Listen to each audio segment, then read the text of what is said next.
Hello এবং আবার স্বাগতম। এই পডকাস্টে আপনাকে পেয়ে খুব ভালো লাগছে। আমরা এটিকে শব্দ ও আত্মা পডকাস্ট বলি এবং আমাদের কাছে এমন একটি আকর্ষণীয় কথোপকথন রয়েছে যা আমাদের ঈশ্বরের বাক্যে নিহিত এবং পবিত্র আত্মার দ্বারা শক্তিপ্রাপ্ত জীবনযাপন সাহায্য করার জন্য ডিজাইন করা হয়েছে।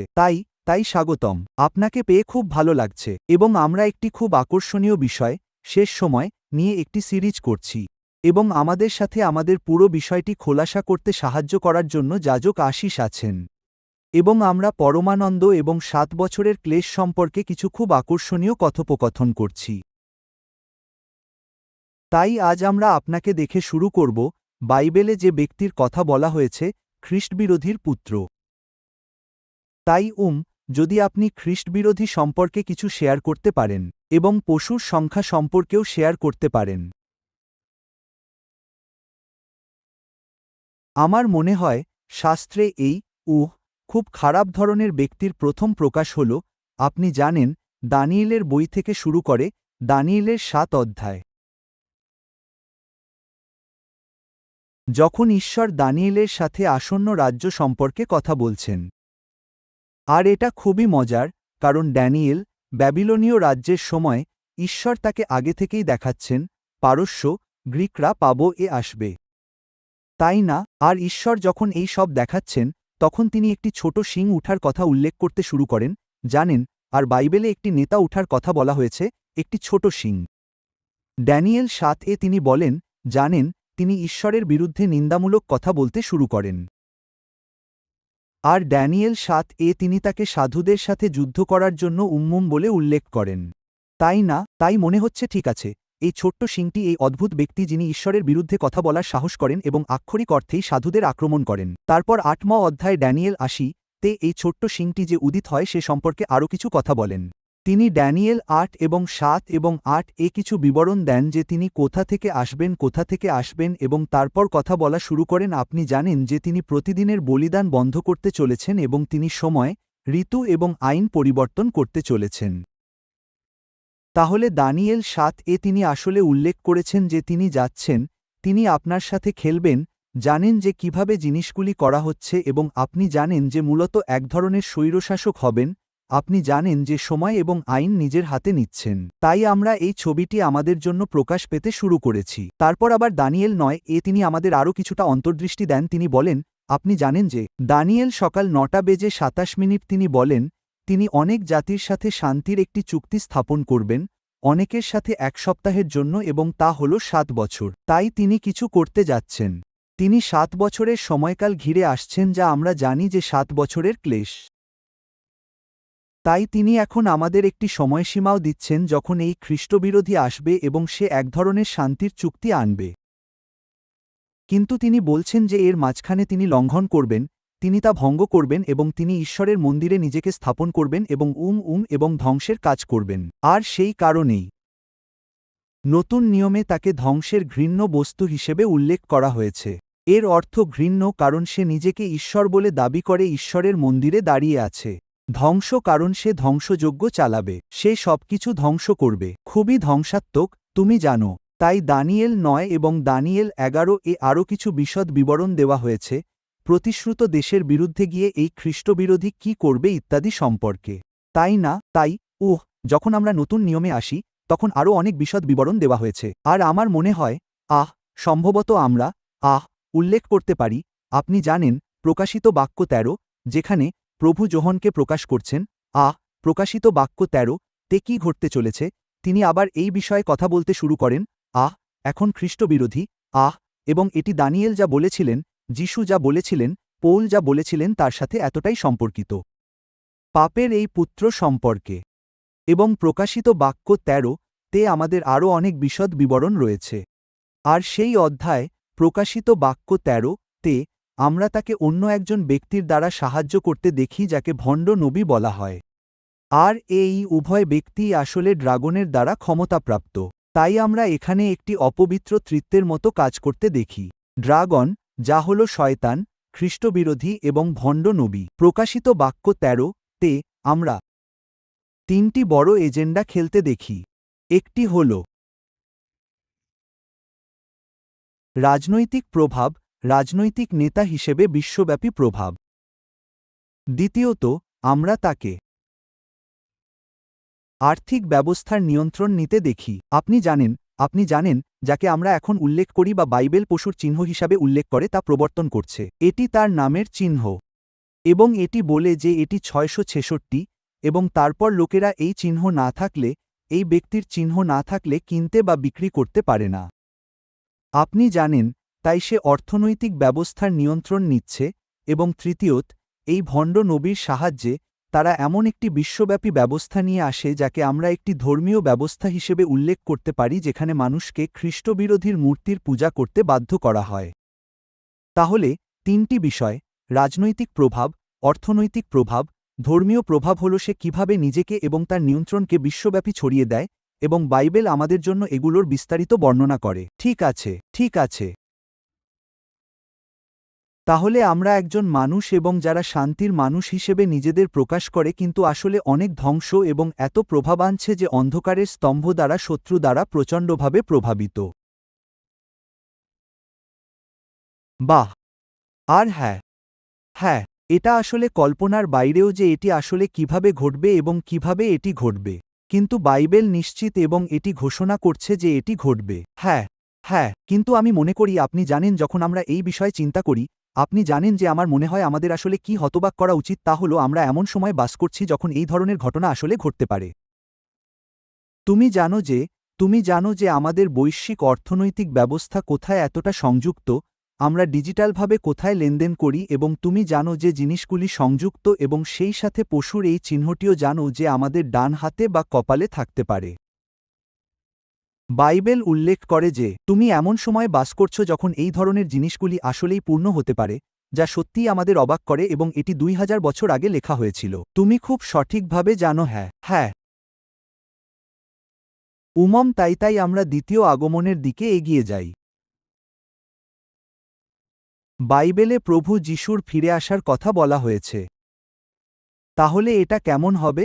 আমরা জানি যখন তিনি জন্মগ্রহণ করেছিলেন, তখন এমন একটি জায়গায় ছিলেন যেখানে অনেকেই জানতেন না এবং অবশেষে তিনি নিজেকে একজন ত্রাণকর্তা হিসেবে প্রকাশ করেছিলেন এবং কিন্তু যখন দ্বিতীয় আগমনের কথা বাইবেলে বলা হয়েছে, এই বিপ কিভাবে হবে? আমরা জানি যে তিনি যখন আরোহণ করেছিলেন, তখন দেবদূত বলেছিলেন যে তুমি জানো কিভাবে তিনি ফিরে আসবেন। তাহলে এটি বিশ্বব্যাপী গির্জার উপর কিভাবে প্রভাব ফেলবে এবং আপনি কিভাবে জানো দ্বিতীয় আগমন কেমন হবে? তো যেমন তুমি বলেছ, তুমি জানো যে প্রথমবার যিশু এসেছিলেন এবং তার অবতার ছিলেন খুবই নম্র। মানুষ তাকে চিনতেও পারেনি, তারা জানত না যে তিনি কে। কিন্তু বাইবেল আমাদের বলে এবং এটি প্রকাশিত বাক্য 19 মূলত আমাদের বলে যে যখন এই দ্বিতীয় আগমন, তখন তুমি জানো যে তিনি মহান শক্তি নিয়ে আসবেন। তুমি জানো যে এটি এমন কিছু হবে যা এত শক্তিশালী এবং অতিপ্রাকৃত কারণ প্রকাশিত বাক্য 1 বলে যে প্রতিটি চোখ তাকে দেখতে পাবে। অবশ্যই, সাধারণভাবে বলতে গেলে, পৃথিবীর অন্য প্রান্তে কেউ আছে, সে আমার দিকে আসছে। তারা তাকে কিভাবে দেখবে আমি জানি না, কিন্তু বাইবেল বলে যে প্রত্যেক চোখ তাকে দেখতে পাবে। তাই এটি এত মহিমান্বিত হবে যে সারা বিশ্বের মানুষ জানতে পারবে যে তিনি এসেছেন। আপনি জানেন, এবং বাইবেল বলে যে তিনি তার হাজার 10,000 সাধুদের সাথে আসবেন, অর্থাৎ সমস্ত মানুষ, স্বর্গের সেনাবাহিনী, আপনি জানেন। এবং তারা সকলে একত্রিত হবে এবং তিনি পৃথিবীতে গৌরবের মেঘ নিয়ে আসবেন, সেই মুহূর্তে যখন খ্রিস্ট তার মহিমায় আসবেন। জাতিগুলি তোমাদের কাছে একত্রিত হবে, জেরুজালেমের বিরুদ্ধে যুদ্ধ করবে। এবং বাইবেল বলে যে তিনি আসবেন এবং জাকারিয়া 14 আয়াতে বলা হয়েছে, 1 এবং 2 আয়াতে বলা হয়েছে, তিনি আসবেন এবং তিনি জৈতুন পর্বতে পা রাখবেন, যেখান থেকে তিনি আরোহণ করেছিলেন, আপনি জানেন। তাই তিনি সেখানে পা রেখে আসবেন এবং একই সাথে তিনি তার মুখের বাক্য দ্বারা সেনাবাহিনী, জাতিগুলিকে ধ্বংস করবেন, আপনি জানেন, এবং এত বড় ধ্বংসযজ্ঞ ঘটবে। ওই 14তম অধ্যায়ের শেষ কয়েকটি আয়াতে বলা হয়েছে যে তুমি জানো যে জেরুজালেম শহরের বাইরে ঘোড়ার বধূর মতো রক্ত প্রবাহিত হবে প্রায় 180 মাইল ধরে, অর্থাৎ 180 মাইলের মধ্যে 5টির মতো বিশাল। তুমি জানো এটা বিশাল ধ্বংসযজ্ঞের ঘটনা। কিন্তু যিশু আসবেন এবং তিনি জাতিগুলোকে ধ্বংস করবেন, খ্রিস্টবিরোধীদের সেনাবাহিনী, এবং তুমি জানো সেই ভণ্ড নবীকে জানো, আর সে এবার আসবে যেন সে তার নিজস্ব রাজ্য প্রতিষ্ঠা করতে পারে, তাই না? সে পৃথিবীতে শাসন ও রাজত্ব করতে আসছে। সে রাজাদের রাজা, প্রভুদের প্রভু হিসেবে আসছে। তুমি জানো, এটা খুবই মহিমান্বিত হতে চলেছে, আমরা যা কল্পনা করতে পারি তার বাইরে এবং জাতিগুলো তা জানবে। তুমি জানো এবং হ্যাঁ, তাই প্রতিটি চোখ দেখতে পাবে এবং চিনবে যে যিশু হলেন প্রভু এবং হ্যাঁ, এটা আশ্চর্যজনক, এটা একটি বিশ্বব্যাপী ঘটনা হতে চলেছে। হ্যাঁ, ঠিক আছে, তাই বাইবেলে মহান সাদা সিংহাসনের বিচারের কথাও বলা হয়েছে। তাহলে আমার কি এটার ভয় পাওয়া উচিত? আমার কি এটার জন্য অপেক্ষা করা উচিত? আর তুমি জানো একজন বিশ্বাসী হিসেবে আমার কিভাবে বিচারের এই পুরো ব্যাপারটা দেখা উচিত? মহান শ্বেত সিংহাসনের বিচার। হ্যাঁ, হ্যাঁ, তাই হ্যাঁ। তাই যখন আমরা শাস্ত্রের দিকে তাকাই, তখন আমরা দেখতে পাই যে প্রভু কখন ঠিক কী পছন্দ করেন।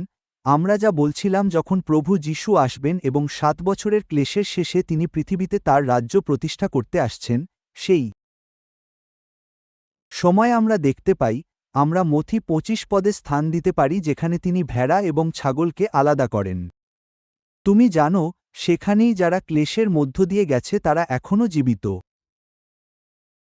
যারা তাকে বিশ্বাস করেছে কিন্তু ক্লেশের মধ্য দিয়ে বেঁচে আছে তারা পশুর চিহ্ন প্রত্যাখ্যান করেছে। তাদের খ্রিস্টের সহস্রাব্দ রাজত্বে প্রবেশ করার অনুমতি দেওয়া হয়েছে। যারা যিশুকে প্রত্যাখ্যান করেছে অথবা পশুর চিহ্ন পাবে, তারা ছাগল হবে। এটা আলাদা। তাই তুমি যা জানো, সাধারণত একে তুমি যে জাতিদের বিচার বলে জানো। এখন 7 বছর ধরে যখন গির্জা স্বর্গে থাকে, তখন বিশ্ববাসীদের বিচার করা হয়। তাই বিশ্ববাসীদের বিচার খুবই ভিন্ন। তুমি জানো, এটা স্বর্গে ঘটে। এটা পুরস্কারের জন্য। পৌল 1 করিন্থীয় 3 পদে এই বিষয়ে লিখেছেন। আমাদের কাজ পরীক্ষা করা হবে। সোনা, তাসে সোনা, রূপা, মূল্যবান পাথর যাই হোক না কেন, এবং প্রত্যেকেই তার কাজের জন্য পুরস্কার পাবে। আবার 2 করিন্থীয় ভোর 5:10 পদে তিনি এই বিষয়ে কথা বলেছেন। তারপর আমরা খ্রিস্টের বিচারাসনের সামনে দাঁড়াতে যাচ্ছি। তাই বিশ্ববাসীদের বিচার তার আগমনের আগে, দ্বিতীয় আগমনের আগে ঘটে। তাই বিশ্বাসীরা ইতিমধ্যেই পেয়েছে যে 1000 বছরের রাজত্বের শেষে সহস্রাব্দ রাজত্ব হল বাইবেল প্রকাশিত বাক্য 2014 এবং 15 এ যা বলেছে, মহান শ্বেত সিংহাসনের বিচার। তুমি জানো যে সহস্রাব্দ রাজত্বের শেষে এই মহান শ্বেত সিংহাসনের বিচার আছে যেখানে প্রতিটি ব্যক্তি ঈশ্বরের সিংহাসনের সামনে দাঁড়িয়ে আছে। এখন বিশ্বাসী হিসেবে আমাদের ভয় পাওয়ার দরকার নেই কারণ আমরা ইতিমধ্যেই রক্ষা পেয়েছি। আমাদের পুরস্কারের জন্য বিচার ইতিমধ্যেই হয়ে গেছে। এই মহান শ্বেত সিংহাসনের বিচার মূলত তাদের জন্য যারা যিশুকে প্রত্যাখ্যান করেছে। আপনি জানেন বাইবেল প্রকাশিত বাক্য রাত 8:15 বলে, যারা যাদের নাম জীবন পুস্তকে লেখা হয়নি, তারা চিরকালের জন্য ঈশ্বর থেকে অগ্নিহ্রদে বিচ্ছিন্ন হয়ে যাবে। আপনি জানেন, তাই বিশ্বাসী হিসেবে আমাদের সেই বিচারকে ভয় পাওয়ার দরকার নেই। আমরা ইতিমধ্যেই পৃথক হয়ে ঈশ্বরের পক্ষে রয়েছি। এই বিচারই সবকিছুর সমাপ্তির মতো। আপনি জানেন, যারা যিশুকে প্রত্যাখ্যান করেছে, তাদের জন্য ঈশ্বরের উপস্থিতি থেকে চিরতরে বহিষ্কার করা হয়েছে। তাই আমরা 3টি পৃথক ঘটনা বিচার দেখতে পাই: খ্রিস্টের বিচার আসন, জাতির বিচার এবং মহান শ্বেত সিংহাসনের বিচার। হ্যাঁ, ঠিক আছে। এবং এটা ঠিক যে এটি বলে যে প্রভু 1000 বছর ধরে শাসন করবেন এবং রাজত্ব করবেন।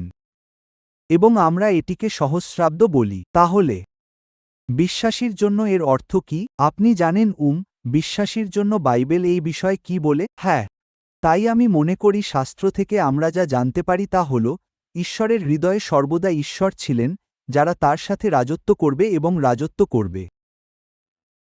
আপনি জানেন, কারণ মথি 25 এ যিশু জানেন যে আপনার জন্য প্রস্তুত রাজ্যে প্রবেশ করুন। আপনি জানেন যে এটি এমন কিছু ছিল যা ঈশ্বর সর্বদা প্রস্তুত করেছিলেন। দানিয়েল 7 এটি বর্ণনা করে যখন তিনি মানবপুত্রকে প্রাচীনকালের জন্য দাঁড়িয়ে থাকার কথা বলেন, এবং তিনি সমস্ত রাজ্য এবং কর্তৃত্ব পান, এবং তিনি তা সাধুদের দেন। আপনি জানেন, তাই রাজ্য সাধুদের দেওয়া হয়। এবং ঈশ্বর কেন এটি করবেন, এবং কেন তিনি এটি করবেন, আপনি জানেন, তিনি ছিলেন রাজা, তাই তার কেবল প্রয়োজন। আমার মনে হয় তার কেবল তার রাজ্য পরিচালনার জন্য লোকেদের প্রয়োজন, অথবা স্পষ্টতই সাহায্যের প্রয়োজন নেই। তবে তিনি আমাদের এর অংশ হতে আমন্ত্রণ জানান এবং বলেন, এসো, তুমি জানো, আমি রাজা, এসো আমার রাজ্য উপভোগ করো। আমার রাজ্য পরিচালনা করতে আমাকে সাহায্য করুন।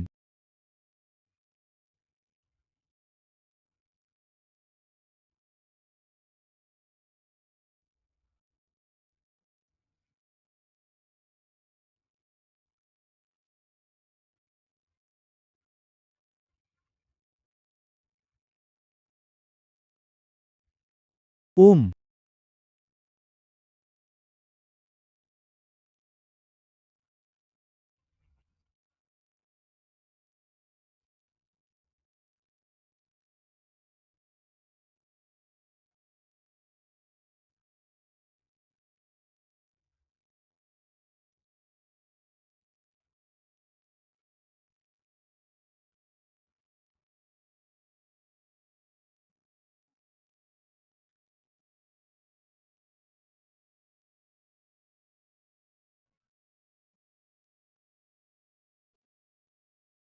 আজ আমাদের সাথে যোগ দেওয়ার জন্য ধন্যবাদ।